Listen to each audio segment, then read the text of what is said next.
Hello, Big Sky, Southwest Montana, and friends and fans of the Montana region. My name is Eric Ladd, and welcome to the fourth virtual Big Sky Town Hall. I'm the CEO of Outlaw Partners and also the head publisher of a variety of different media outlets that we have here in Southwest Montana.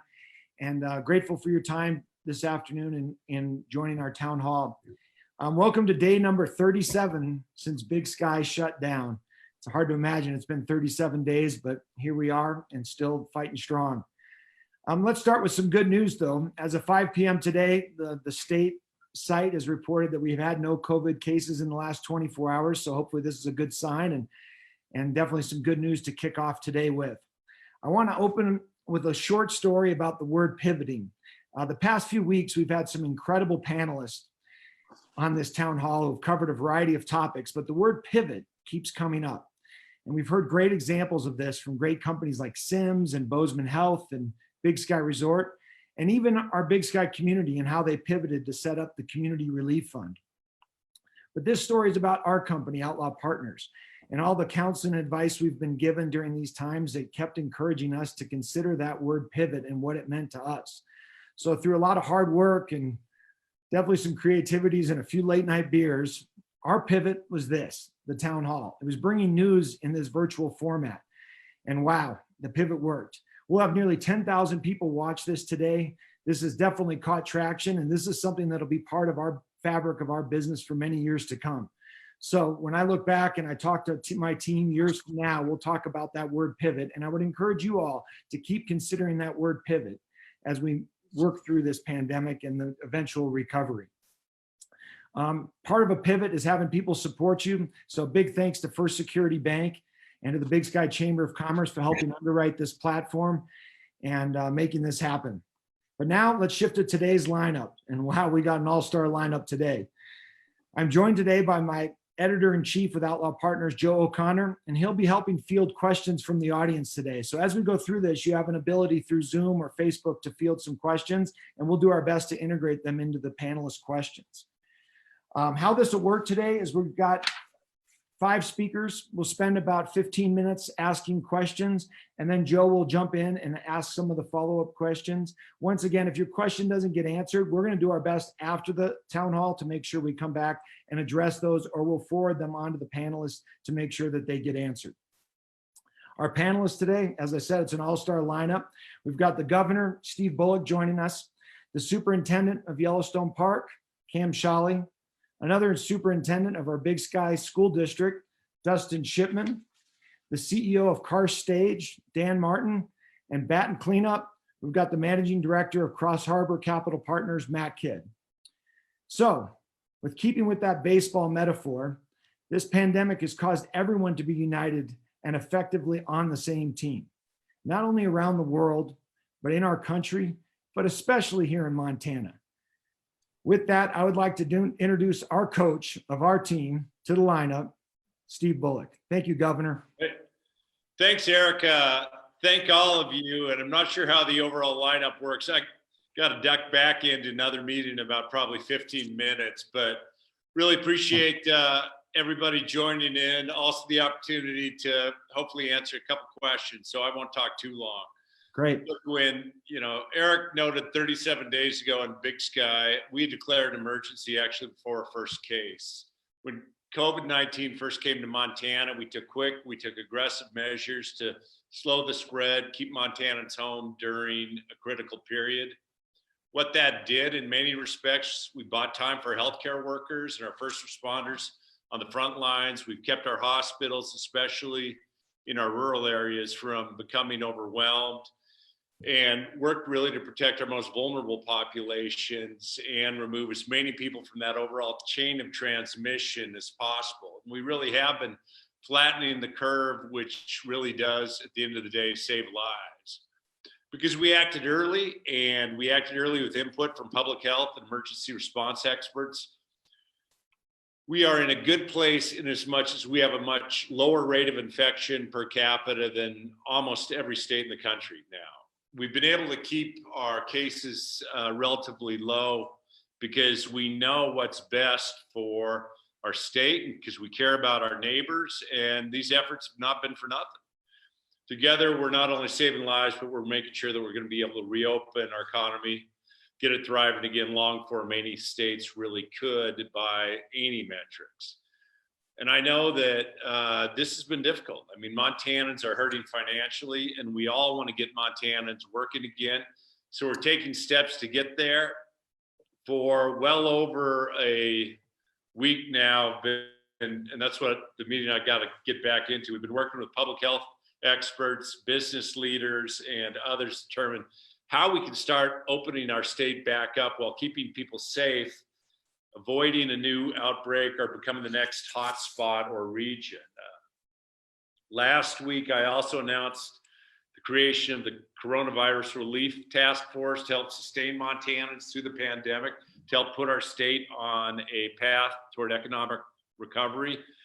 Montana will receive $1.25 billion to respond to the crisis. And the way that the language of the law and the CARES Act was passed is it more or less says you can use this money for additional costs, state and local, that are brought about by COVID-19, not using any backfilling of lost revenues. And a little frustrating as much as we still haven't gotten any guidance from Treasury. We're just harping on that with a call with the Vice President today, because we're supposed to have gotten it by last Friday at the latest. But what the task force is really doing is it's examining sectors of the economy to understand the impacts of COVID-19 on Montanans, consider the unique needs of each region of the state, provide guidance on best how to utilize these funds. That's working with businesses, workers, tribal communities, nonprofits, state and local governments, with an eye toward both the immediate pain and also long-term recovery. Yeah. Now, more than just sort of how to spend money from the federal government, that's where we're working on how Montanans can be earning and spending their own money. The Adjutant General has been leading a process based on military strategic principles to look at how, when and how our state can safely reopen. And it's had folks from public health, emergency response, local providers, business, industry leaders. Stay-at-home directives in effect through this Friday, April 24th. Shortly thereafter, we'll move forward with phased reopening. And later this week, probably by Wednesday, we'll present to Montanans what that plan looks like. We've got to recognize that this is still will be a gradual process, because once we begin to reopen, first, that doesn't mean that all social distancing, all of this is gone and we don't have to worry about it anymore. But once we begin to reopen, we want to be able to stay open, and our new normal is going to look a lot different, and because the virus isn't going to go away, and we're going to have to continue to adapt to how we're going to live with it for the next while. In addition, sort of this plan for reopening, it's going to have some planning in the event we face setbacks. So a phased reopening, several factors were taken into consideration. Some of them are metrics that President Trump laid out himself last Thursday for states. Some of them are going to be unique to Montana. We have to have a sustained reduction of new cases for at least 14 days. We have now gotten there. And we got there just over this weekend. And really, again, that's thanks to the work of Montanans in every corner of this state and adhering to social distancing measures. Second, we have to make sure that our hospitals are able to safely treat all patients, both COVID-19 and with other conditions, especially in our rural areas. And third, we have to make sure we have the capacity to test all people with COVID-19 symptoms, and then the capacity for our state and local public health officials to conduct active monitoring of newly confirmed cases and their contacts. While our state labs have been able to sufficiently perform testing, we still need to ramp up our testing capacity further. Still at times we're having shortages of swabs and reagents, impacts that capacity to test on the ground. We're working on it, but as every governor tell you, we have to make sure, or we need the federal government to be working with us, not competing against us. And I'll continue to voice those issues and concerns along the way. And every single day we're working on getting supplies. Finally, I think we have to reopen in a way that actually works for businesses, public health, community, and main streets. We want to do it so that they have time to plan for what a reopening looks like and are prepared. And there's some guidelines coming from the state on that side. Again, I want to open up things as much as any single Montanan, and that's why we've undertaken this process. But we have to do it responsibly and in phases, because it's not any gross exaggeration to suggest that the minute we start reopening, we are going to get additional transmission of cases. And how we deal with that is going to dictate whether we're taking 3 steps forward and then 5 steps back. And we'll do it in a way that both protects Montana's lives and the recovery of our economy. And we'll do it our way, which is based on the data and the science along the way, not the politics. I know that this crisis is hurting Montanans. I also know, though, if we get it wrong, it'll hurt us even more. As Eric spoke about sort of your community, the greater community on this call and others, in times of crisis, Montanans have always pulled together, and that's how we have slowed the spread, protected our doctors and nurses, and saved lives. And we need to keep working together, keep taking care of our neighbors, and doing what's best for Montanans. So I'll stop there and could answer any questions, or try to come back later. No, we'll be quick, and if you're able to join us again, that'd be great. You just tell us when you got to leave. We'll just bust through a couple questions here and make good use of your time. Sounds great. Do you think we'll be sitting in a rodeo stand with a beer this summer? When the summer? July or August, when in all those Dillon areas, or even here in Big Sky or around the state, concerts, farmers markets, rodeos. Yeah, I sure hope so. I sure hope so. But that's also, to be honest, as we do a phased reopening, it depends on how that works, and assuming that it's working, and then assuming that we have the tracing and testing capability for where hotspots break out. In July and August, absolutely so. Yep.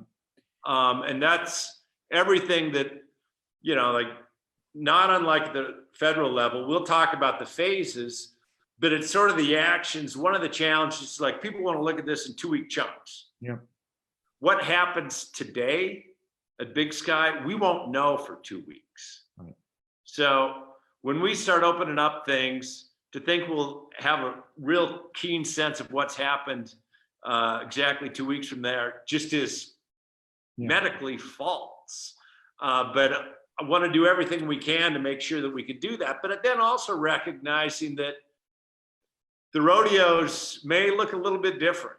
That we are still going to have, until a vaccine or until this thing goes away, we're going to have some social distancing standards that we continue to adhere to. Absolutely. Today, with Maryland reporting that they went ahead and bought 500,000 tests from South Korea, they kind of put their, they took their destiny under their own control. Is that something that, what do you think about that? Is that something that you'd consider? And obviously some of our cities, even like Big Sky, are small enough to where it's reasonable to think that we could test everybody here in a reasonable fashion if the test existed. Governor Hogan, the governor of Maryland's been when I was National Governor Association chair, he was vice chair. Now he's chair. No, we are looking at every single way that we can get additional supplies for testing. At a bare minimum, right now, anybody that has symptoms should be getting tested. And there's also some real concern with asymptomatic transmission, people that may be able to actually transmit this even though they don't show symptoms. But that's part of what we're looking at all the time, is how can we further expand test capacity, not only with the tests being run at the state lab, but also talking to healthcare providers all over, saying, what is your machinery? What would your capacity to test in a non-supply constrained world? The challenge is still that there's significant supply constraints. So yeah, we're getting stuff outside of the supply chain, not unlike the governor of Maryland did. So kind of a closed basin testing per se for some of the small cities around Montana, be something that the state would consider? Well, I think first what we'd probably have to do, Eric, is look at, are we doing all the testing we need to do in high risk areas?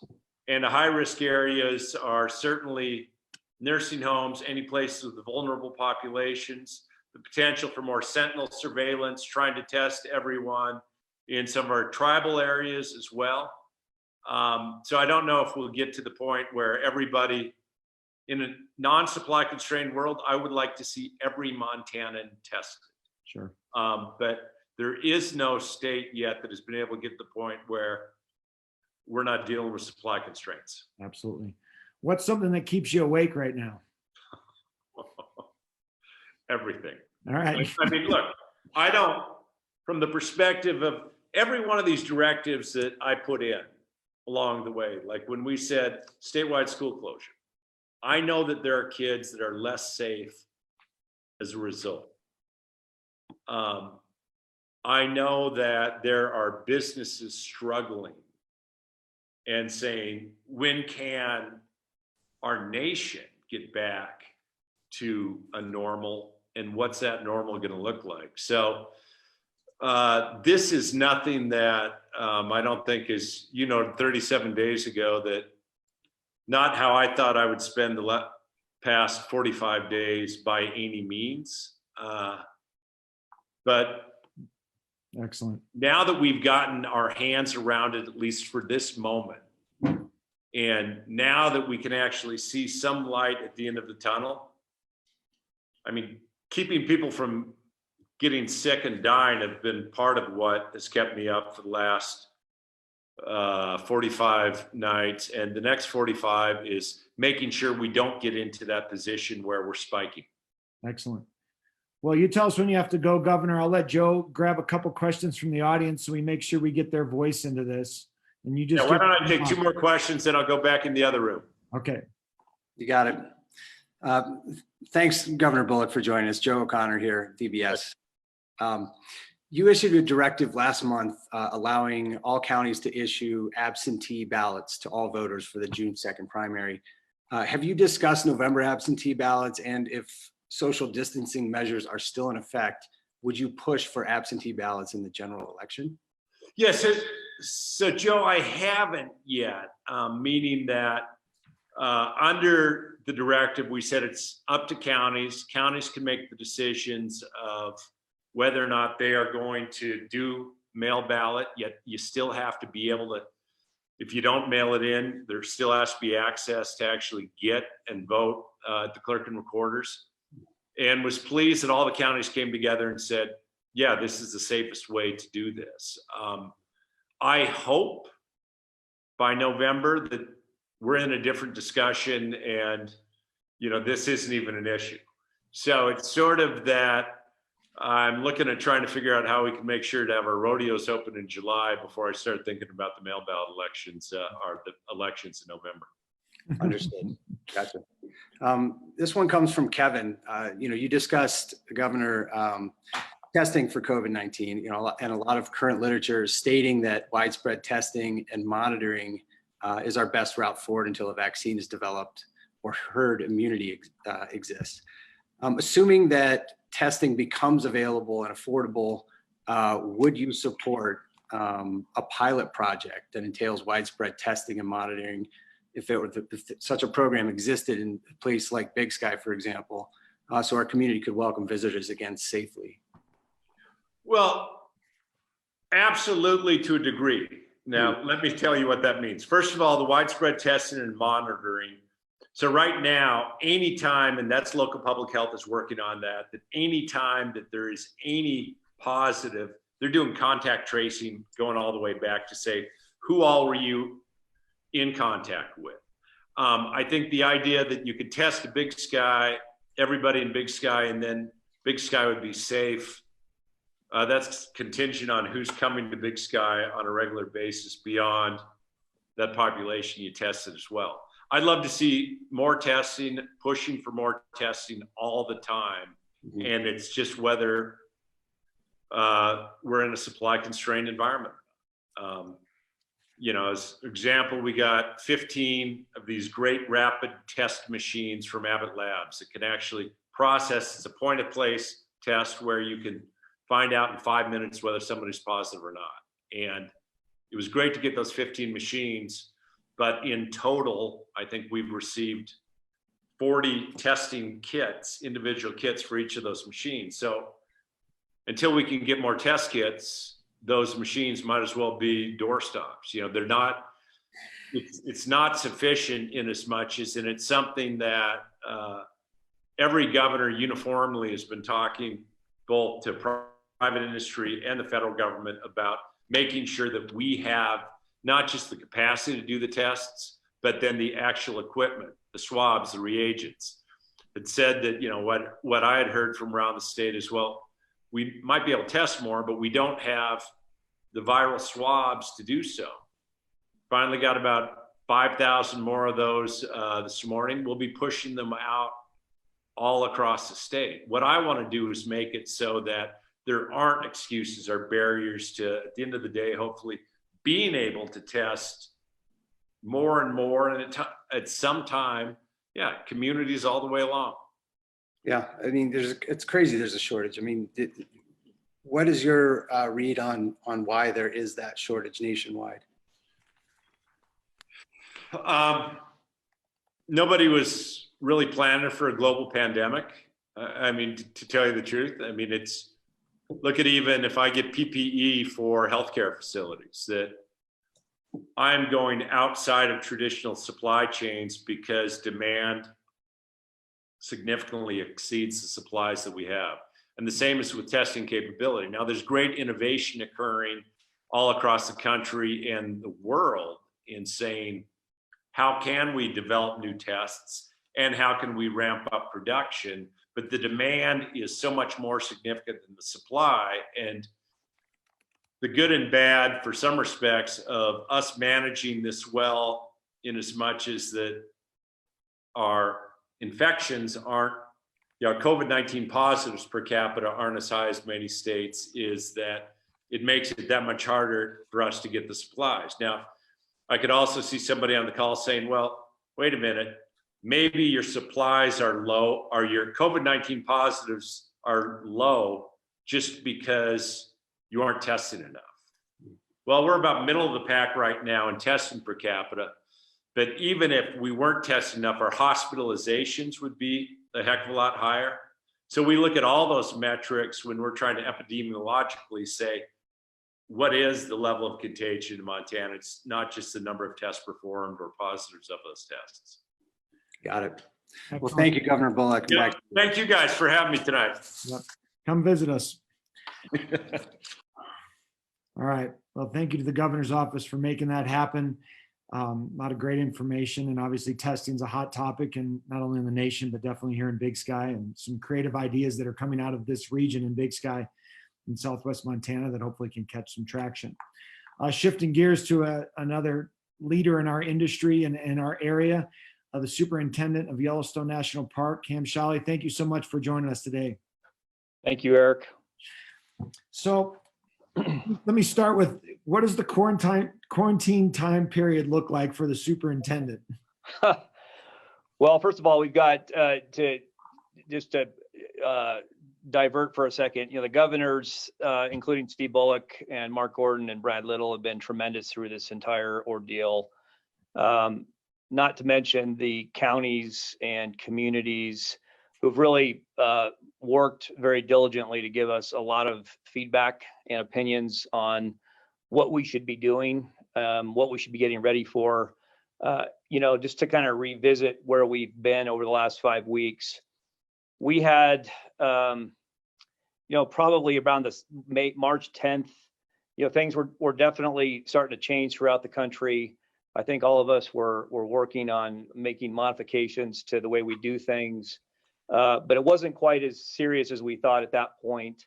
And interestingly, in some of the weekends in early March to mid-March, there were some light restrictions in place, but we really started seeing record visitation coming to Yellowstone, and especially on the weekends, and more so than we've seen in previous Marches. Now, there's a silver lining, at least right this second, for Yellowstone, is that 90% of the park was closed anyway because of snow in the month of March, and this is happening kind of in between our winter season and our shoulder season going into spring and summer. And so, we had some decisions to make, mostly around the north side of the park between Gardner and Cook City and visitor access and that kind of thing. We closed some facilities like visitor centers and some bathrooms and campgrounds and things like that where visitors congregate early on, and in sync with a lot of the restrictions the states were starting to put into place. Around March 20th, in that range, the tenor started to shift fairly substantially, as all of you know. Steve Bullock and I talked several times, as did Mark Gordon, talked with all of the county health officers from Gallatin County to Park County, Montana, Park County, Wyoming, Teton County. We had a lot of good conversations and feedback about, were the parks being open potentially putting some of the communities at risk? And from a couple of different standpoints. Number one, on the healthcare capacity, if we started having outbreaks and a transient visitor population coming in, what would that do to the healthcare capacity of the counties and communities around us? And then two, we had visitors that were coming in and cleaning out grocery stores, and stores were doing their very best to keep supplied, whether it be food or other supplies. And the communities really came together. Normally, we're not having conversations about consensus around closing parks like Yellowstone or Grand Teton. In this case, there was almost no dissension in that being a good decision 4 weeks ago. I don't know what the tipping point is to when the economic stressors begin to override the fears of the virus. That definitely wasn't the case 4 weeks ago. It's largely not the case right now, but I am starting to see that crack a little bit.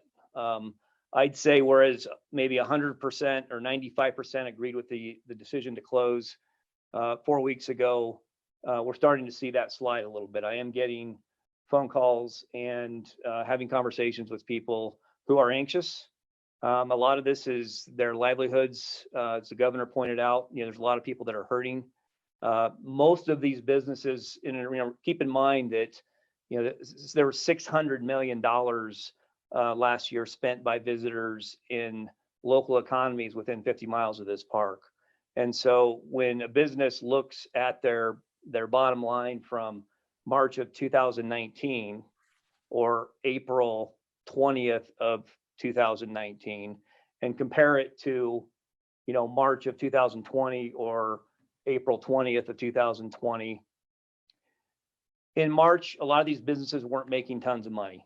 The shoulder season, light visitation, school still in session, and that kind of thing.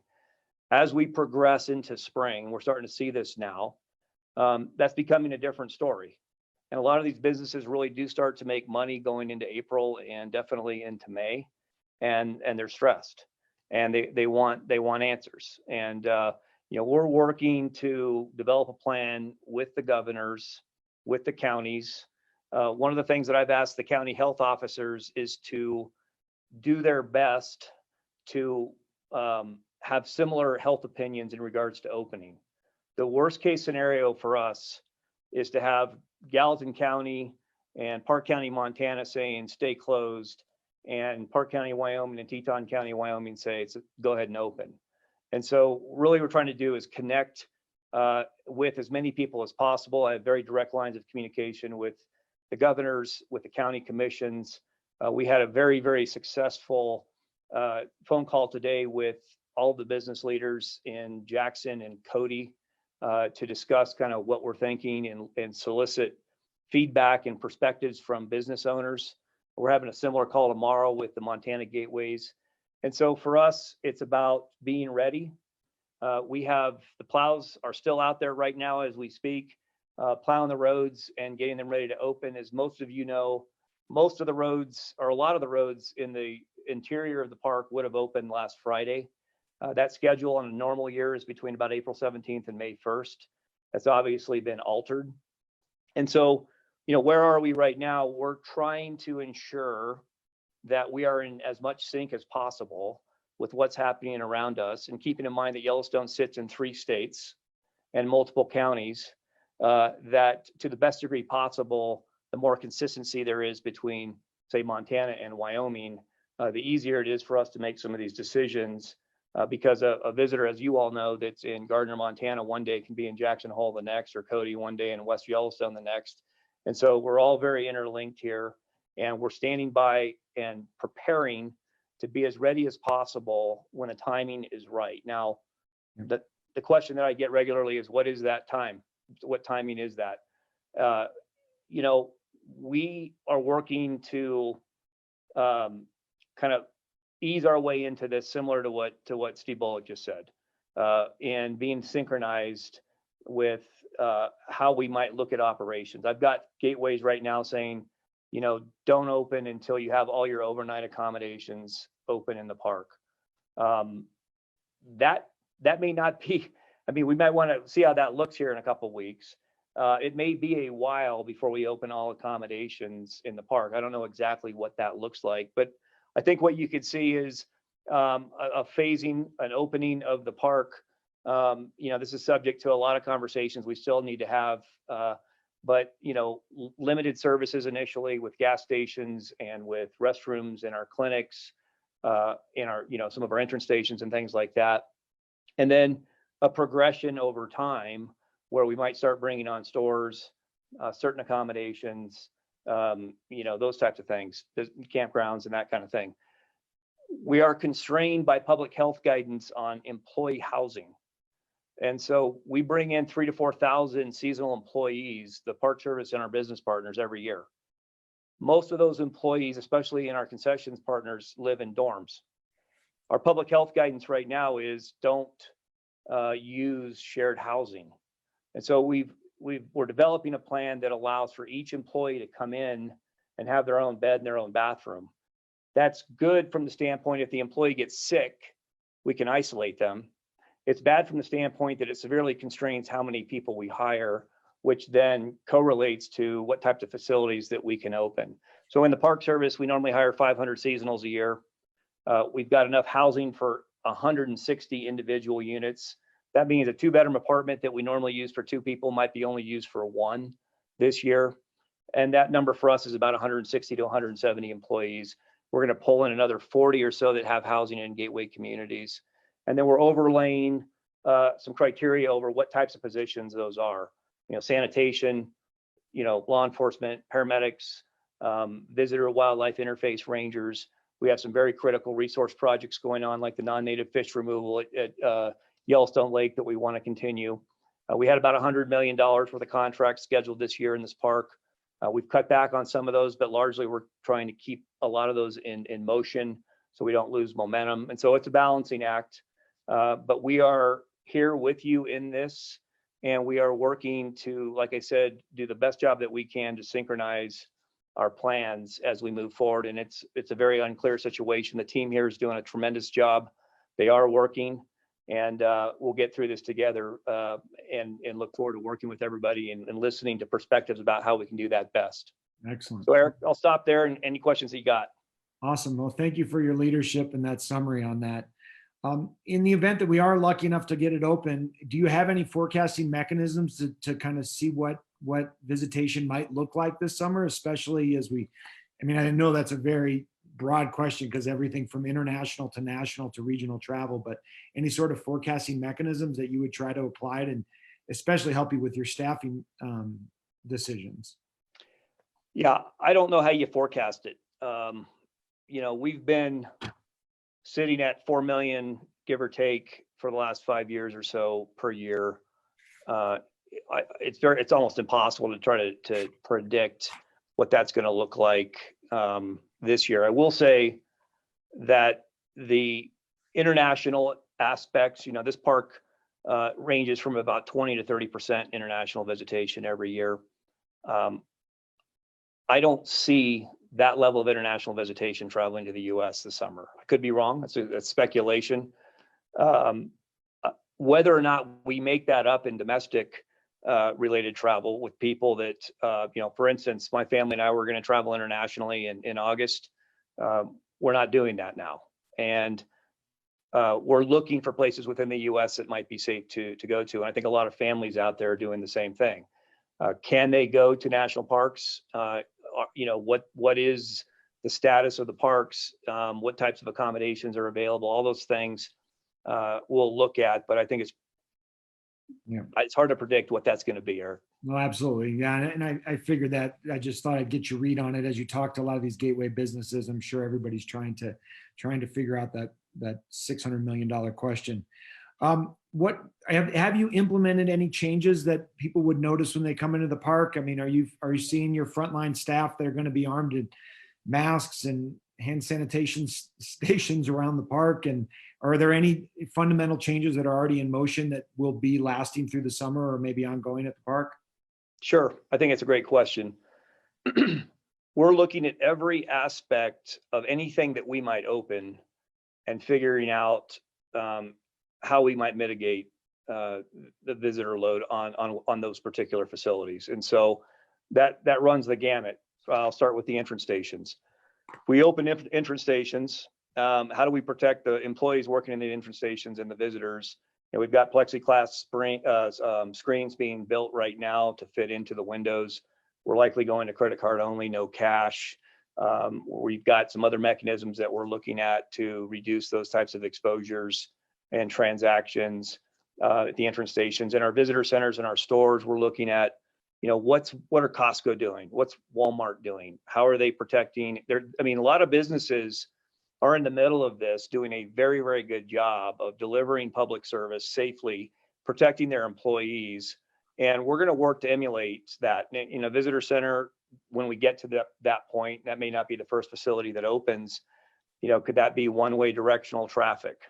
We are looking at a 55-inch flat screen concept that's hardwired into the back office with a live mic and camera, so a visitor could walk up to the screen and have a live ranger. That might work. We're looking at how do we queue people? What's the number of people we can let into a visitor center or a general store? If we open up food services and the grills, it's all going to be grab and go initially, most likely. What are organizations like Shake Shack or some of these fast food and other food service organizations that have done this successfully? How can we take what they've done, learn from it, and implement it here? And so I think it's a wide range depending on what you look at. I think the challenge, we're going to be able to successfully manage a lot of that ultimately. And remember, a lot of those things aren't going to open until we're further down the road. If I have one challenge that I don't know how we're going to deal with, it's how do I deal with 11,000 people on the boardwalk at Old Faithful every day? Yep. 500 people an hour, 6 deep, shoulder to shoulder, waiting for an eruption, and really no good control point or access point. Those are tough decisions that we've got to think about, because people talk about wide open spaces. The fact of the matter is, when people come to parks like Yellowstone, they go to specific areas normally. The Grand Canyon, the Yellowstone, Lamar Valley, Old Faithful. So how are we managing those areas where we know there's going to be substantial population density of visitors and do that effectively? That's what we're working on right now as well. Oh, absolutely. Well, before we jump over to Joe, I one idea might be we could do more Old Faithful eruptions. There you go. Yeah, we've got that built into the plan. We're going to go every 15 minutes. Okay. Before we jump over to Joe, and get a couple questions from the audience. And once again, I'm grateful for your time. This was a question I had queued up for the governor, and since he skipped out on me, you can't do that to me. That's a question for Steve. No, this one I'd like to get your read on, is just in a person in this position of leadership, especially being around the commonality of amazing natural resources, that, one of the silver linings in this pandemic, for some, not for all, has been the calming of traffic, crowds, the easing on the pressures of Mother Nature. What kind of lessons could maybe have, we learned or could be applied to our national parks? Because not a day goes by where I don't hear people talking about how they wish they could go back to work and they wish things were going, but man, I hope it doesn't go back to the way it used to be. And how do we take some of those lessons and especially to apply it to this incredible resource of Yellowstone Park and the beauty of it and the treasured state of it? I get the question a lot. It's interesting. I remember that 1% of the park is in the road system, and about 95 to 6% of the visitors stay within that 1% corridor. So, as I've said many times, the vast majority of this park never sees a visitor. You know, the question is a long-term question about what the ultimate capacity is, what the thresholds that we want to look at, how do we balance what the impacts of visitors are on the resources of the park, what are the impacts on the infrastructure, operations, and staffing, what are the impacts on visitor experience, what are the impacts on the gateway communities. I mean, those are 4 areas that we look at. And, you know, does this summer present some opportunities to maybe evaluate what some different changes may look like? Potentially. But that's a work in progress. And of all of the things that I deal with and the differences of opinion on how Yellowstone should be managed and what we should or shouldn't be doing, you know, any conversations about restrictions in visitation, reservation systems, visitation caps are highly controversial and very, very charged with passion and emotion. I figure. Absolutely. I respect that. And thank you for diving into that. But Joe, do you have a couple questions from the viewers? Yeah, sure do, Eric. Cam, this comes from Alexandra. A lot of seasonal employees are international.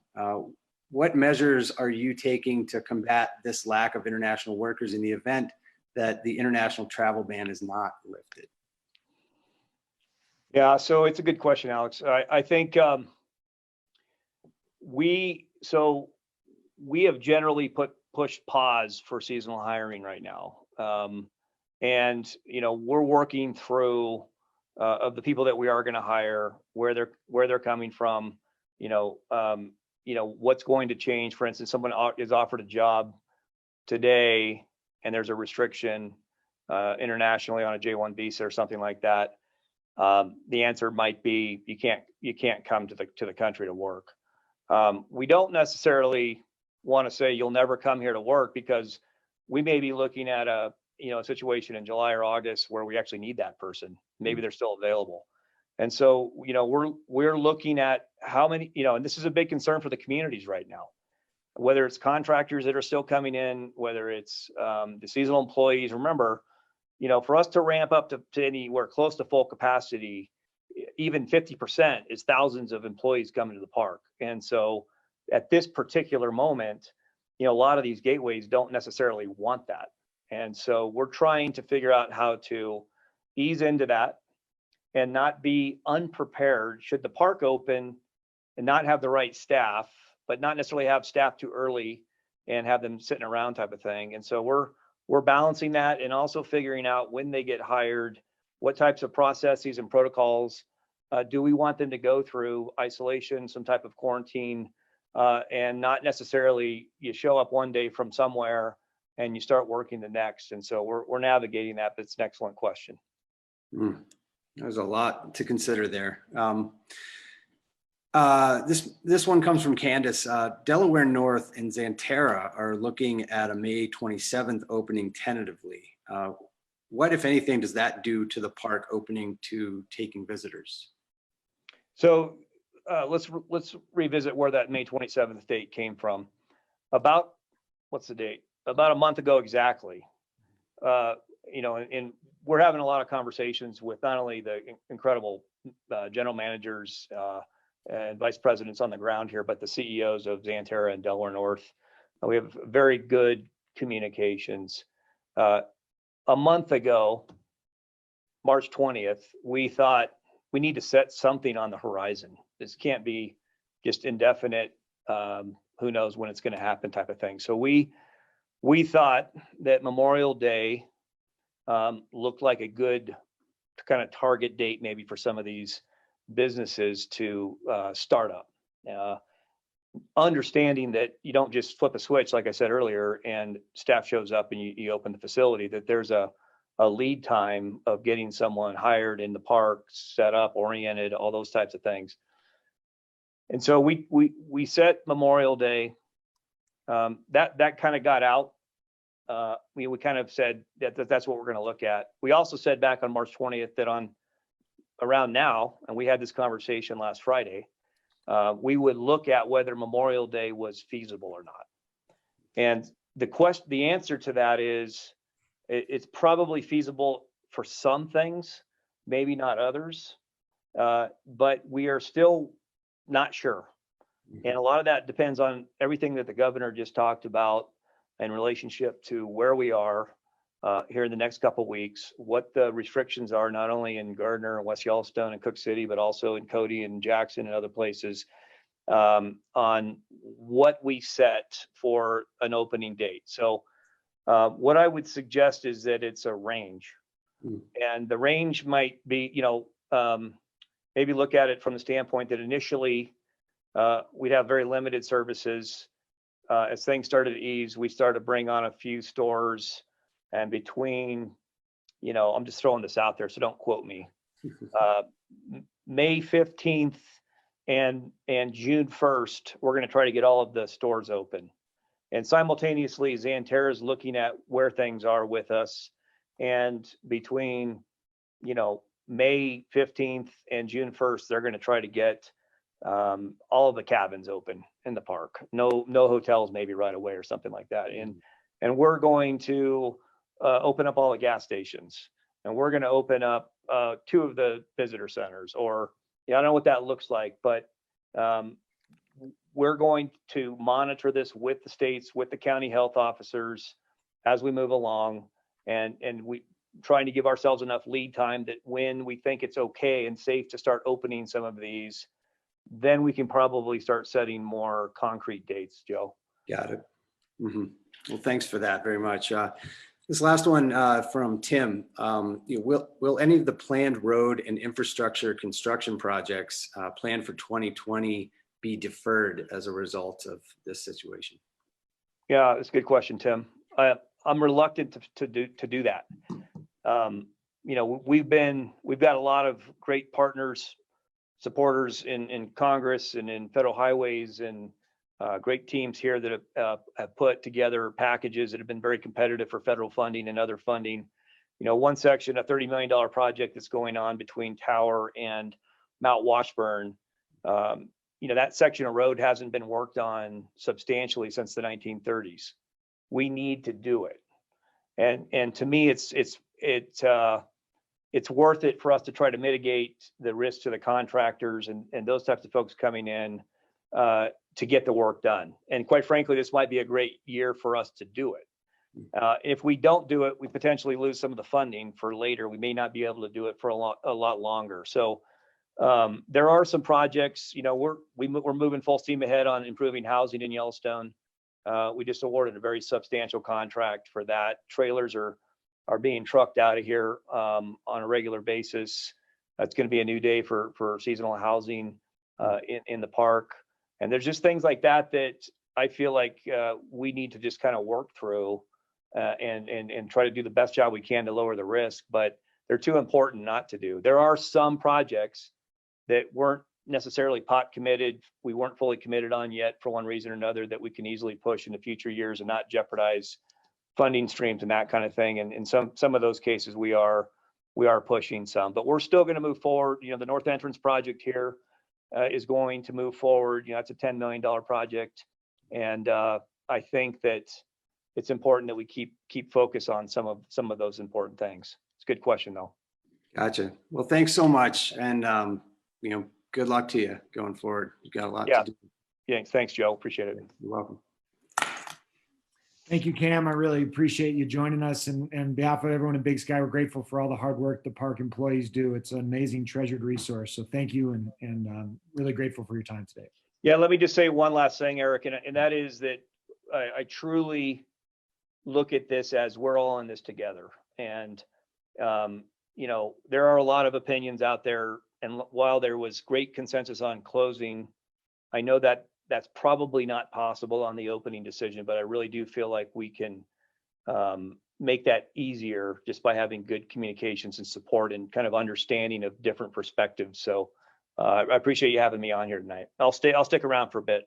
Great. Well, thank you. And if you ever need some Big Sky opinions, I know there's a lot of businesses here that are grateful that, and they'd love to be involved in however they can support the park. And we're trying to become that northwest side of the park per se, and love to be part of that. So thank you. You bet. Bringing it back on a local level, we've got a couple local leaders here to speak to us about some of the impacts their businesses and some of the ideas that they're implementing to help keep things rolling. I'd like to welcome Dan Martin, the CEO of Karst, to join us, one of the largest transportation companies in the state and definitely this region. Dan, thanks for joining us. You bet. Let me get this straight. You put me on after the governor and then superintendent of Yellowstone. Yeah. I hear that you've got an amazing juggling act that you're going to do. So, well, you move a lot of pieces and a lot of people around. So we're grateful to have you here. You're an integral part of not only moving people to and from Big Sky, but the park, and there's also a lot of public transportation that you do. For those people that aren't maybe necessarily familiar with the history of Karst, could you give us just a quick, 60 seconds on the history of Karst, and don't forget to leave in the interesting tidbit about the rope tow. You bet. We started in 1902. Pete Karst started in 1898, actually, but actually officially started by Stagecoach in 1902, bringing workers from Gallatin Gateway to the Cooper Tie camp, which is now Karst camp, essentially. And he was an entrepreneur and kind of a renegade, I think, in a lot of ways, and learned how to do a lot of things. And he owned a general store, a gas station, moved into passenger transportation. And then, one of the fun facts that we have is we actually had the first ski hill in the area, in that he pulled a cable out of one of his asbestos mines, which I didn't know he had an asbestos mine until recently, and hooked it to a big pulley on the tree and created a ski hill and Montana's first rope tow. So it also, there was a ski jump there as well, and it hosted the 1950 to 53 National Ski Jumping Championships. Wow, excellent. Well, that's a fun piece of local history, and I think it often gets forgotten. People just see the Karst name thrown around, but it's been an integral part of our community for a long time. Your business, as I stated, is heavily integrated into not only the airport and moving people around to Yellowstone, but to Big Sky. What kind of rough impacts that COVID's had on your business so far, and how are your spring, summer bookings starting to look and forecasting, especially as related to group bookings and anything you can share, because your business is a strong indicator of how people are thinking about tourism. Yeah, we so when it impacted fast. So we ended up helping to evacuate Big Sky, as you kind of know. It was all hands on deck, and we sent all buses up to help with that effort. So we're pretty proud of that. As far as the impact goes, from a standpoint, we were busy one day and we weren't the next, and it's kind of like the end of the Big Sky season, really, in some ways, in that that's what happens. It just happened a month early for us, and that took a big toll. And in fact, it was really hard, to know with refunds and deposits and everything there. Everybody's had to deal with that a little bit, I think. So. Then we shifted gears. We're still running transit, so we still run both the Streamline and the Skyline runs. Skyline's on a very limited schedule, and that's the Big Sky Transit, for those of you who may not know. And then Streamline is the Bozeman Transit as well. So as far as summer bookings go, they've fallen off a cliff. We have most of our stuff has canceled through May, certainly, and into June and into some of July as well. We actually have had some cancellations in September as well. So we don't see that coming back probably as an industry, probably for a year as far as the tour business goes. I think Yellowstone would be a great place to be this summer. Wow. Yeah, that's a big shift. Well, and you kind of lightly touched on it, but thank you for your community service. What Dan just touched on is when the resort closed, they basically teamed up with the resort to help get people out of here and back home. And that was a critical part in moving people out of our small community, and probably ultimately will be looked at as one of the reasons we were helped to stay healthy as a community, as we were able to kind of clean out the community relatively quickly. So thank you for that. What kind of changes have you had to make with your business model in terms of, passenger loads? How do you clean the buses? How do you keep your drivers healthy? Those types of decisions. I mean, public transportation is going to be a tricky business moving into the new norm. Yeah, I think all of it's going to be a tricky business. I mean, probably the first thing that's going to hit is the soccer moms. And we all talk about that in the industry is that, that's probably going to be the real test for our industry is when people have to put their kids back on buses. As it sits now, we are spacing people as much as we can within the buses, not allowing overstuffing. In buses that have a back door, we're only accessing that door. And then we're cleaning in between shifts. So we actually bring, for Streamline in particular, we bring the buses back midday. We have somebody who suits up and gets has medical grade cleaning equipment and does that, and we're starting to move into plexiglass for the drivers. So we're actually going to be on the transit in particular. They receive some funding, so we're going to be putting plexiglass in between the drivers and the passengers. And then we're actually going to also include masks for some of the riders. So if somebody seems to have a cough, it's going to be suggested that perhaps they could wear a mask to prevent the spreading. It's always such a touchy thing, as you can imagine. We all, it's allergy season. We all have these things, and I heard the governor talk earlier, and I read a stat recently. I think they've tested 10,000 people and 400 of them have come positive. So, that's a pretty big gap. Yeah, no, absolutely. Well, thank you for that work, and especially the employees that are rolling up their sleeves to go in there and clean that. How have you been able to survive in terms of any creative methods that you could share with your fellow business owners in terms of aid, or how you're doing your your forecasting to be able to survive with what you just said? It could be a year before we kind of return to some sort of normal. We've,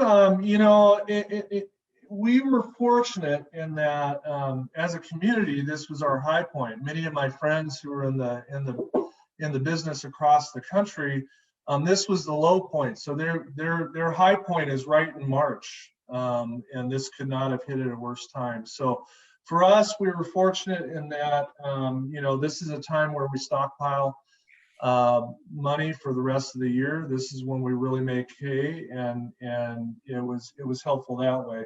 We did put in for the PPP loan. We did receive that. Now, as far as getting relief from that or getting that forgiven, we're just not quite sure, because the rules, the governor talked about it earlier. It was interesting how these things parallel. Having quick decisions is great, and it's wonderful, and we got some relief because we got some money for that. But knowing what the rules are and knowing what we can do with it is a little bit of a different story. In some ways, these programs are competing against each other. So some of the unemployment programs that they put out and the PPP stuff is competing against each other. So we've been doing that. We've been, we're fortunate in that the doors are somewhat open. So we've painted the office. My daughters are actually out cleaning buses as we speak. We ripped all the seats out. We're shampooing buses, and we're doing things like that. And then, from a management standpoint, we're kind of taking this time, and that's one of the things with the government programs. We're taking some of that PPP money, and we're actually getting sales training and projecting forward to really try and improve our business moving forward. That's the whole goal, is that when we come out of this, we want to be like a horse out of the chute. Great. Wonderful. Well, thank you. Joe, do you have a couple questions from the audience? Yeah, I do. Thanks, Eric, and thank you, Dan. We've got a question here from Linda. At this time, we all need to think outside the box. If the local workforce currently out of work could commute to assist in the need at Yellowstone National Park or in West, could Karst stage help with helping workers commute? Yeah, you know what? We've got about 25 buses sitting and doing nothing right now. So we could certainly help with that. We would love to help with that. One of the things is with the there is something in the industry, and they actually have a seating diagram for a lot of the 45-foot 56 passenger buses, and we would adhere to that. We also bought, in this whole thing, we bought a machine that's a medical grade machine. They use it actually in surgery centers, and we're going to be using that in the buses. And supposedly, and again, this is some sort of science juju I'm not real familiar with, but supposedly the track that it lays down is supposed to make things good for up to 30 days. So if we can kind of get that, we just got the machine. It took us about a month and a half to get it. It was very expensive, and now that we have it, we're starting to put that in all of our equipment as well. Oh, nice. I've just got one more for you here. You talked about your business model and bookings, and about receiving the PPP loan. How has this affected your employees? How are they doing? And have you had to furlough any or lay any off? Well, you know what? I'm part of an industry group, and we do best ideas. And I got to say, Big Sky gave me a best idea. So I had just on Wednesday, I had a town hall meeting for my staff, and there was about 50 people who attended it. And and we put out a survey beforehand to kind of gauge where they were at in all of this. And it was really interesting to see the results and really talk to the results, because one of the things that they asked for was transparency in the summer program, and it gave me kind of a stage and a forum to say, listen, we have tour operators who are saying they're going to run in early June. Now, do you think with certainty that's going to happen? Because if you do, I might want to check your temperature, because I don't think that that's necessarily going to happen. It's just hard, and you heard it from Cam, and you heard it from the governor that really, we kind of got to be flexible, and we're all learning this as we go along. It's such a drinking from the fire hose experience. It's just amazing how much you can. It's been a real test for me to learn as much as we have in this short amount of time. Got it.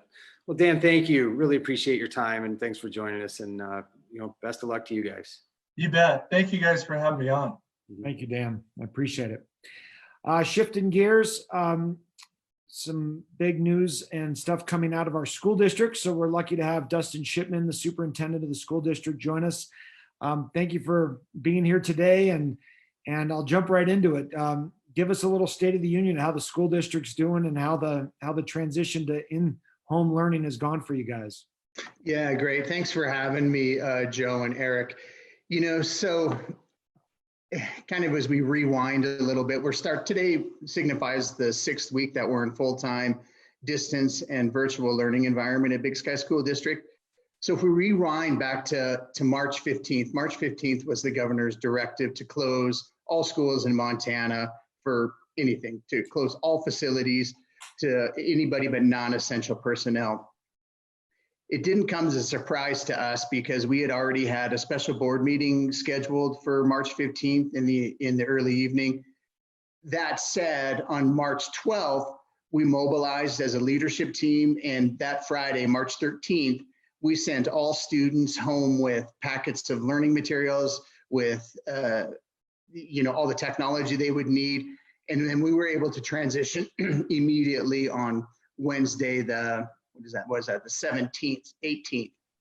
That was even given, through the governor's directive, there was a 2-week moratorium on aggregate hours for the state requirement for education for the year, right? A 2-week moratorium, and most schools took that opportunity, and most school districts took that opportunity to plan, to prepare, to launch.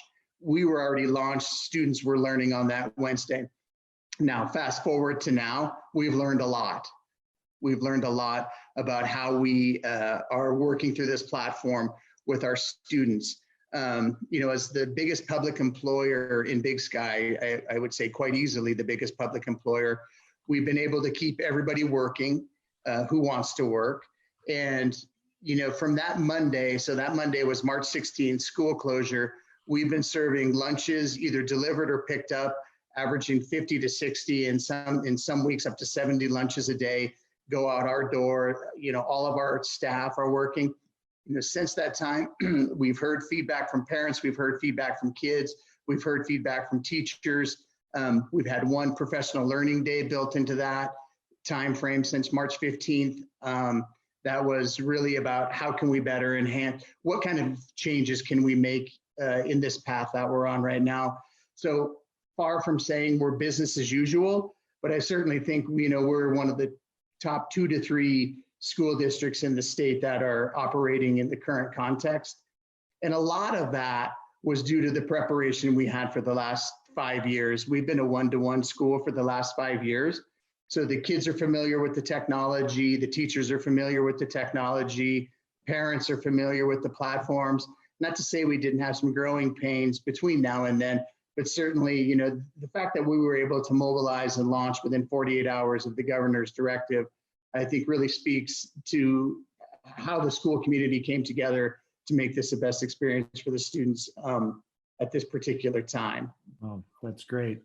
That's you had mentioned it earlier before we started today, is that, every student has a computer and has access to it, and you guys helped even arrange internet access. That's wonderful. I think it's important. Sorry, Eric. I think it's important to acknowledge the partnerships that we've had throughout this transition. And now that you say, Three Rivers, anybody who needs internet access, get us, as long as the infrastructure was there, get us in touch with those parents. And we facilitated that particular environment for a number of our students who are now online and learning. And we're running, anywhere from 93 to 95% of our student body engaging on a daily basis. Wow, phenomenal. Yeah, great partnership with Three Rivers. Talk to us about graduation. How's it going to look this year, and how do we celebrate these seniors? Yeah, so we've been having a lot of conversations around that with the board, with the teachers, with the students, and with the parents. So 2 weeks ago, at the board's last regularly scheduled board meeting, we decided to have school through spring break, virtual school through spring break. So one way graduation has been impacted was through a survey of the parents and students. Graduations, the date has been backed up by 1 week, just given the fact that we got a week back of school. We don't know exactly how that's going to look. Under the governor's current directive for schools is schools closed. And whether, an on-site, social distancing graduation is even possible under the way that the current school closure is defined is questionable. So we're really kind of waiting to see what the governor is going to do. Certainly we'll keep the community informed, but right now the leadership team is just working towards planning any kind of scenario that is going to be a ceremony that will really celebrate the students, as they've been through a lot and they've lost a lot, especially our graduating seniors. And, also that is safe and doable, and something that the community can participate in to whatever extent that looks like at that time. All right, excellent. Well, let us know how we can support. In almost every, or should be in every PO box, is a ballot, and on the ballot there's a bond for the school district. So I wanted to take this opportunity for you to maybe just give some highlights of this effort and the needs that you have there, and the reason for this vote. Yeah, thanks, Eric. So the ballots arrived in the mailbox today, and really this is the fruition of a really quite long process that started back in the fall. A significant group of community members, very representative group of community members, worked with A&E Architecture to create a master facility plan. And the idea of the master facility plan really sprang from, we're growing. There's just nothing we can, there's no doubt about it. The numbers, in 2014, we were a school district of 200 students. And our most recent count in February, we're a school district of 384 students. And we project that that's going to continue to grow. So this committee got together, and really it was teachers, it was parents, it was non-parents, administrators, board members, really eclectic group of people with a significant history in Big Sky and a non-significant history in Big Sky as far as residents and newer residents of the district. And we came up with, like, what are the values? What kind of things really does the school district need? And the biggest pieces of this is just to accommodate growth, not only in student body, but in student programming and student extracurricular. It all boiled back down to, what do we need to do as a community, and what do we need to do as a school district to really respond to what the 21st and moving into 22nd century student is going to need? The major highlights of the bond are a career and technical education center. We're the only high school in the state of Montana that doesn't have significant career and technical education, and it's exclusively due to facilities. We just don't have the facilities where kids can learn to really build things using tools, power tools, welders, CNC machines. The list goes on and on. And we have an extremely enthusiastic teacher in that realm, and the students are limited in capacity exclusively by facility. In addition to that, our sports programs are, we hope 2 years, fall of 2021, or 1 year, but we would like to see fall of 2022, but probably fall of 2021, we're going to get the directive that we have to move to Class B extracurricular activities and athletics. And so that means we're moving up in classification. We're one of only 2 schools currently that are making our way up in classification in the state of Montana, and the second one is Belgrade. Just made the final move to the largest classification of high school in Montana. So when we move from C to B, we know we're going to need more capacity. So also part of the bond is an additional athletic facility for our students and student athletes. Additionally, the board and this committee really identified a community need. Our current facilities up until the closure, they were booked every night with our own student extracurricular activities, community activities, pickleball, volleyball, dodgeball, basketball. And they would have, the people would have gladly checked our facility out until midnight if we would let them. So we really recognize that there is a need in the community for more community facilities that the community can use. In addition, we're seeing nationwide and certainly statewide, these CTE facilities are really being used for adult education purposes.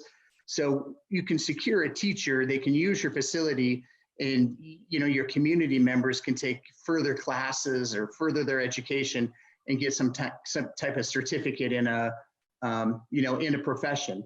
Not only for our community members, but that's also going to resonate a lot with our students themselves, that they can walk out of high school and have an employable skill that's been proven through a certificate process. Excellent. Well, I know it's an ambitious effort. A lot of planning went into it, and I would encourage people that are not familiar with it to definitely go to the school's website to find out information. It's a very important vote, and I know a lot of thoughtful information went into it and a lot of thoughtful planning.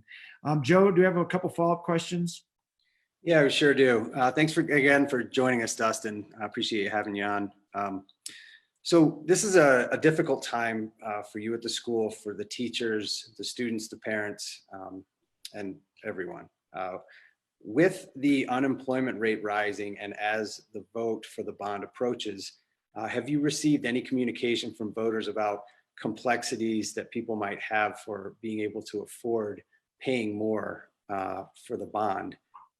Interestingly enough, I received one piece of feedback regarding that particular issue. And, we talked a lot about it at the school board level. And I think the board really just took the view of, we're going to be back in school. We're still going to have kids. We're still going to be, charged with educating those kids to the best of our abilities. Our obligation hasn't changed and it won't change. And that, the board really, I think, demonstrated a lot of leadership in reflecting. And this is a time for the community to really reflect on what's important. And I think education is really rising to the top of that reflection pool. And that was the context the board made the decision to move forward with this particular bond at this time. Got it. Thanks for that. Last one, we got a question here from Brian in the audience.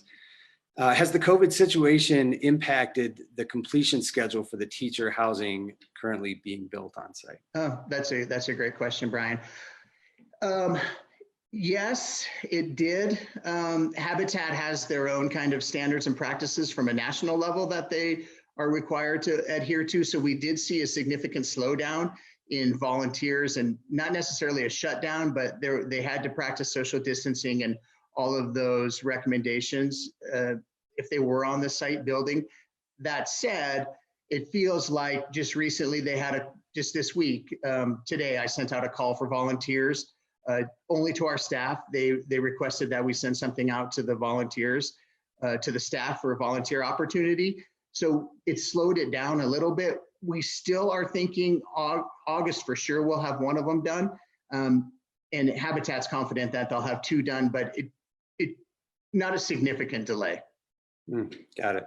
Look, thanks so much, Dustin. Really appreciate it. And very well done job moving to the online learning model. Thanks, you guys. Thank you, Dustin.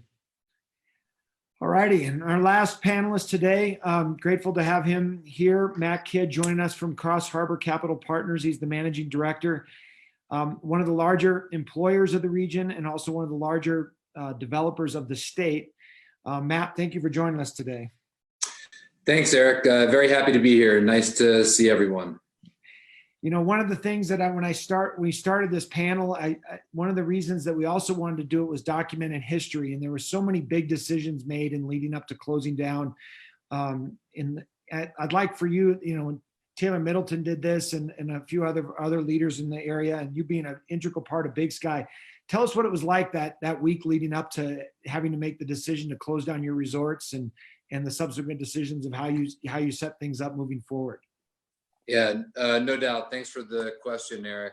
And that week leading up to March 15th, 16th was really like nothing I've ever been a part of from a decision making. Kind of the one snippet I've used a lot in the last month or so to describe that is just we probably made 1,000 decisions that week, and every time we made a decision within the hour, it was stale, and just feeling like that. It just every time we made a decision within the hour, it was stale. And, just I think that weekend we were supposed to have a big concert at Yellowstone Club. A lot of folks in the community are aware of that. And even actually only like a week in advance of that, it seemed crazy to have to think about not having that event. And we went from, all the way from, the span of a week, not being able to have one big event to feeling like we needed to close down all operating businesses that we are a part of in Big Sky. And actually the number one reason we ultimately made the decision to close down all the operating businesses is to support the local community and for the benefit of the local healthcare system. At that time, Big Sky Medical Center had one ventilator. There were, 10, 15,000 people in Big Sky the week before March 15th, and there was one ventilator in Big Sky. We were watching what was happening in Colorado. We were watching what was happening in other parts of the country, and we had to make the decision for the benefit of the broader community to close down all these operating businesses and essentially stop so much transient business from coming into the market. Yeah.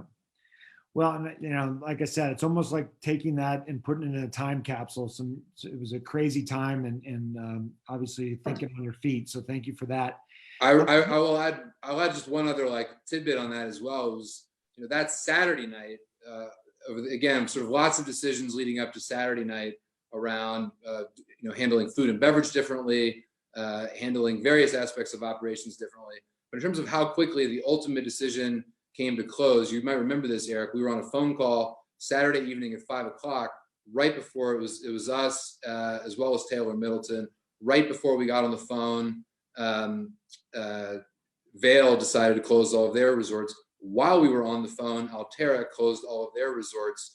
And then it was very quickly after that we needed to make the decision just to close down everything in Big Sky. We were hearing lots of things from members, even employees around the communities in the club, specifically Yellowstone Club, and people saying, oh, you really don't have to close. Yellowstone Club's different. But the reality is, for the benefit of protecting this community, it's not any different, and we had to make that decision to close. No, absolutely. For those people that aren't familiar with it, I mean, construction and tourism in Big Sky is one of the largest economic drivers in the state of Montana, and you guys are a big part of that. Help people understand the scope and scale of your business, not only in terms of the different entities that you manage, but how many direct staff you've got, and have you guys ever tried to articulate on how many, indirect through subcontractors you guys employ? Sure, great question, Eric. Yeah, we think a lot about it. So CrossHarbor in Big Sky, we oversee Yellowstone Club and then all the various businesses that roll up through what we call Lomont Land Company. And that includes Spanish Peaks, Moonlight Basin, and then all of our businesses in Town Center here. So the Wilson Hotel, we have about 70 units of residential units here in Town Center, and then about 55,000 square feet of commercial space as well. So those are all the businesses in Big Sky directly that we oversee under CrossHarbor. We have approximately 600 full-time year-round employees across all of those operating businesses. During the peak operational seasons, winter is a busier season for us than summer, but at the peak of the winter season, we employ directly about 2,000 employees across all of those operating businesses. And in addition to that, we have approximately 2,000 contractors working in terms of construction across Town Center, Yellowstone Club, Spanish Peaks, and Moonlight Basin on any given day, at least prior to 40 days ago. And then, as well as there's numerous more employees in terms of supporting indirect, not just construction, but other indirect businesses that support the operations of each of those projects. Wow.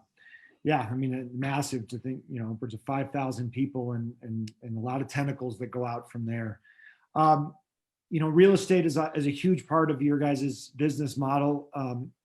How has real estate been the last 37 days, and how is it feeling going into the next, the next quarter? Sure. Yeah, great question, Eric. There are not a lot of, the folks that are still in Big Sky right now, it's very limited. I would say, sort of in terms of potential home occupancy, less than 15% across our second home communities, Yellowstone Club, Spanish Peaks, and Moonlight. There's very limited occupancy here in Big Sky at the moment. Many people have gone back to their primary communities, which is what we wanted when we had when we decided to shut down. In fact, there has not been a lot of new real estate transactions in the last 30 days, as you can imagine. And that is unfortunate. It's certainly a big part of the sales season, that late March, early April. That is a big part of all those businesses, all the real estate companies, all the sellers looking to sell property in Big Sky. That hurts to have lost that last key part of the winter season. But thankfully, we are not seeing many transactions fall out of contract. In fact, in many cases, the buyers are more adamant making sure the sellers still want to sell because they really want to get their Big Sky property. I think that when we think long-term, the next, 5 to 8 years down the road, Big Sky looks sort of more desirable than it ever has. People that are looking to get out of New York, Boston, San Francisco, Seattle, and come to Big Sky with wide open spaces, fewer people. I think we expect there to be significant demand for Big Sky over the long run, but certainly it's not a time right now for new transactions. And we're trying to coach both our sort of anybody in the market that's looking to sell property. We're trying to help them sort of through a time of uncertainty in selling their property, and sort of keeping the from a buyer standpoint, keeping the transactions in process, in place. But overall, there's been very few transactions that have fallen out of contract, and in fact, most people are sort of more excited than ever to become Big Sky property owners. Great. Going back to, you guys are obviously, a huge driver in the economy, large employer, have the large projects going. What types of things are you starting to plan for in terms of helping reboot things and help? Obviously, you played a huge role in the Big Sky Relief Fund. So, and the fund, maybe touch on that for a second, but also what other ideas are starting to come out on ideas on how to turn the machine back on and reboot it? Yeah, sure. Yeah, a couple of things. One, I think Dan actually said it really well when he described the fact that we sort of had to close a month early. I think that, for Big Sky as a whole, for this whole community, we're really fortunate that this happened on March 15th and not December 15th. And this would have been an entirely different economic situation for every business, ours included, in Big Sky, if this had come about on December 15th versus March 15th. So we feel, really fortunate about that. We were able to pay all of our seasonal employees through their committed end date. So folks that were prepared to work all the way through the middle of April, we paid those seasonal employees in full. We've also been very fortunate in that we have not furloughed a single employee across any of our operating businesses this spring. So we feel really fortunate about that. We're very sort of hopefully optimistic about this summer. I think that we definitely expect there to be changes. I feel fortunate that I don't have to make a huge decision until really the middle of May. We have the benefit of seeing how the next couple of weeks play out, hearing what all the governors, not only here in Montana, but throughout the country, what they all have to say around kind of phased reopenings. But Big Sky doesn't get busy until the middle of June. So we have some time before we need to make meaningful decisions. I know of a lot of June weddings that have been postponed a year. September weddings are largely still on the books. People are hopeful, that by September they will be able to do something. I will say a lot of the conversations right now around, okay, well, we're going to do X, Y, and Z differently. That some of that feels to me like those decisions leading up to closing. Like it just feels like, we tried to make all these operational changes that sort of ultimately weren't good enough, and we had to close. And I think that the number one thing for having a strong summer sales season here is extensive testing. And you heard what testing and tracking and what Governor Bullock had to say. And I think this country is there's a lot of ingenuity in this country. And we know through, various relationships that we have, people are working on, it's not just about producing more of the tests that exist today, but actually generating and creating new types of tests that are much faster, such that people can be tested more frequently and in a faster way. You're talking about sort of ideally less than 5 minutes, 10 minutes. I know that there are tests today that you can get a reading within 15 minutes. That's what we need, are tests that are very quick in order to be able to, sort of have as close to an operating summer season as possible. The more testing and ultimately the more tracking we have, that will help us. I think that the sort of tracking and tracing, that technology largely exists today.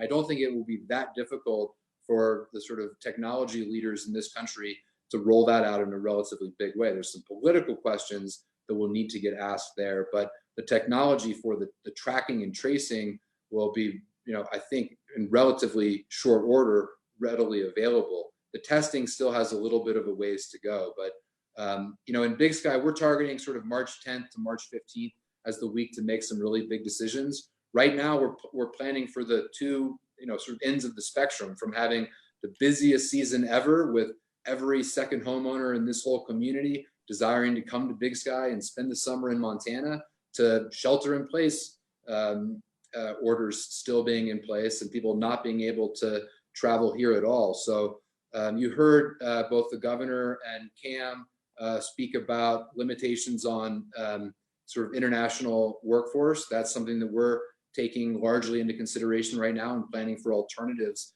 to having, as everyone knows, Big Sky has a significant amount of seasonal and international workforce, and we're planning for alternatives to that, and as well as being able to operate with just simply a slightly more limited staff this summer. But for me, I feel sort of fortunate that we have a couple more weeks to make some decisions. We don't have to make a decision tonight, and we're very optimistic that come the middle of May, we'll know a lot more about testing, we'll know a lot more about tracing, and we can have a pretty spectacular summer here in Big Sky. Sure. Well, that's great. Talk a little bit about, and then we'll grab a couple questions from Joe, but just on how serious you guys have taken this. Obviously, when we talked about the massive scope, you guys got clubs, you've got construction sites, you've got a lot of workers. How serious have you guys taken this COVID situation in terms of creating safe and work environments, not only now, but moving forward, and then being able to ultimately go into as the season opens and making plans to have safe work sites as well as clubs and community gathering areas? Sure. Well, obviously construction continues, and I'll come back to that in a second. But to answer your question, I don't think that we could have taken this any more seriously in terms of protecting this community. As we sit here on April 20th, I expected there to be significantly more cases and an outbreak, and I expected a much more negative situation in Big Sky than we've ended up with, just based on what I saw happen in Colorado and Seattle and other places. And I feel extremely fortunate to be here and that we haven't had those situations happen here in Big Sky. As soon as we made the decisions to close, my first call was to Jason Smith with Big Sky Medical Center and Bozeman Health. And I said, Jason, what do you need? What do we need? I thought that on Wednesday morning, the 18th, I thought that 200 people were going to show up at the hospital, looking to be tested. Thankfully and amazingly, that did not happen.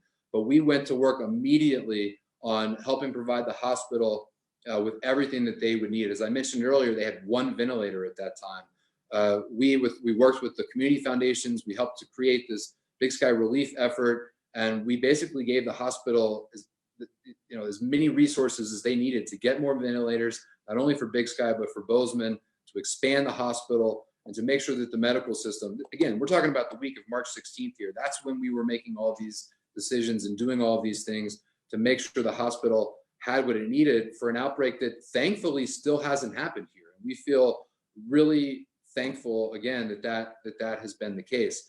In terms of construction, we immediately went to work applying social distancing. Although it was very clear to decide to close down all the operating businesses, we followed Governor Bullock's directive that construction was an essential business, and we kept construction going. I think people should understand the complexities from a legal, financial, contractual standpoint in shutting down construction sites. That is an extremely complicated, essentially, you can't make it type of a decision. And so we followed Governor Bullock's directive. We've kept construction going, but have made significant changes across the board, applying social distancing, eliminating all buses. Sorry about that, Dan. We do hope to have Karst Stage back to work, busing more employees soon. But for now, we've eliminated all busing of construction workers, applying social distancing. On larger sites, we're doing temperature testing of making sure that anybody working on the site has a fever, that they are not allowed on site for 14 days. As folks have read and explored Big Sky on the Montage site in Spanish Peaks, we did have an instance of one positive case. It was in a specific subcontractor pool, and we immediately sent everyone home that had been in contact with that person for the last 14 days. We sent all of those people home for the next 14 days. And so we feel we did subsequently learn through Matt Kelly's and the Galveston County Health Department's efforts that some of the workers that we sent home to other parts of Montana tested positive in those locations, but we have not had another positive test case on that job site ever since. So we have seen significant slowdowns. I mean, there were weeks where I would describe productivity at like 20% or less on individual job sites, but across the board today, I would say Big Sky's construction market is back at about 75 to 80% productivity. That's largely a sort of labor-related comment. I think that there are likely to be certain supply chain issues, but again, we've taken this extremely seriously, applying social distancing, and numerous other things, with temperature testing and the like. Anybody that had so much as a sniffle, we told them, don't come to work, stay home for 14 days. We're of course working with all of our contractors and subcontractors to accept the fact that projects are going to take longer to build and will likely cost more to build. It's the reality of the situation that we find ourselves. But look, those are small problems compared to keeping this community healthy and safe. And that has been our number one primary focus from all of the decisions that we have made over the course of the last 6 weeks. Excellent. Well, I thank you for that, Matt. And the last question I would have is this, is that, Matt, obviously a lot of people look to the decisions that you guys are making that are not, whether it's a restaurant or a retail shop, or a lot of businesses are reliant on the decisions you guys make in terms of, how fast you develop and what types of resources you put into getting the economy rolling here again, and how Big Sky landscape starts to look as it develops. Is there anything you want to close with in terms of talking to, especially all those business owners out there that are not under your umbrella, and also any advice as we look into the summer? Yeah, I appreciate that, Eric. I mean, I think that, for all of us, we're trying to be cautiously optimistic. I think you have to, just like we are planning for those two barbells of very limited occupancy and very limited activity to the busiest summer ever. I think I'd encourage every business owner in this community to be preparing for all of those plans as well. I think that for our tenants, everything is sort of an individual decision, but we're working with them on whether it's helping with PPP loans or working with them related to rent payments and other financial obligations. We're working with folks, to help them keep their businesses moving forward as best as possible. And yeah, I just think right now, honestly, for the next 2 weeks, I would tell people to almost pretend like it's the start of the off season as normal. Like there's some sunshine today. It was a beautiful day. Can people still go for a hike or a cross country ski? Like, actually, for the next 2 weeks, enjoy the outdoors a little bit. Big Sky doesn't have to make a big decision for the next 2 weeks. So, for families that had their kids at home, spend some extra time with your families and your kids while they're there. We have time before we have to make another big decision. That's what I'm actually trying to do. I'm trying to spend some extra time with my wife and our children. I mean, I would encourage all Big Sky owners as well to do something similarly, while again being cautiously optimistic about these scenarios to prepare for the future. And look, when we try to be extremely transparent with our employees, with our members. We want to be transparent with this community as well. When we're making decisions that are relevant for this broader community, we will come to explore Big Sky, and we will let everyone know what those decisions are. But for now, maintain that cautious optimism and try to enjoy some extra time outside. Yeah, great advice. And I appreciate that, Matt.